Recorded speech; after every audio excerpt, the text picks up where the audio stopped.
Біреулер ипподромда мотоциклларда хартендуры бойынша түрлі қаршылықларны өтіп узышса, екіншілер Фердеев ял паркында ГТО нормалары тапшыра. Менә шундый күңелле һәм мавыктыргыч чаралар белән үтте Зәйдә яшьләр көне. Кич дәвамында төрле интерактив мәйданчыклар эшләде. Кечкенә зәйлеләр өчен минем ишегалды лагере, әйдәманнары төрле уеннар оештырды.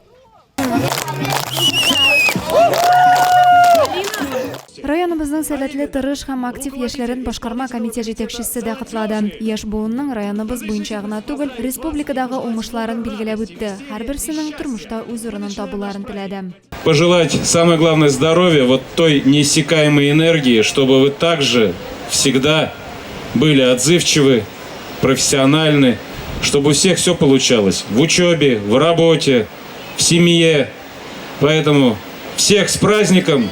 Район үсешендә активлык күрсәткән яшьләргә, яшьләр сәясәте хезмәткәрләренә рәхмәт хатлары, мактау грамоталары тапшырылды. Посмотрите, какие прекрасные, красивые, энергичные люди. Я думаю, что, надеюсь, этими аплодисментами они не получат от вас обратную связь. Төп сәхнәдә шәһәр халкы өчен концерт программасы оештырылды. Кич буе бәйрәм кунаклары өчен Зәй рок төркеме чыгышы, брейкданс биюләре тәкъдим ителде. Яшьләр көненең хедлайнеры прогульчики рок төркеме җырлары кунакларга бәйрәм кәефе өләште. Адилә Бирханова, Ангелина Санникова, Зәй хәбәрләре.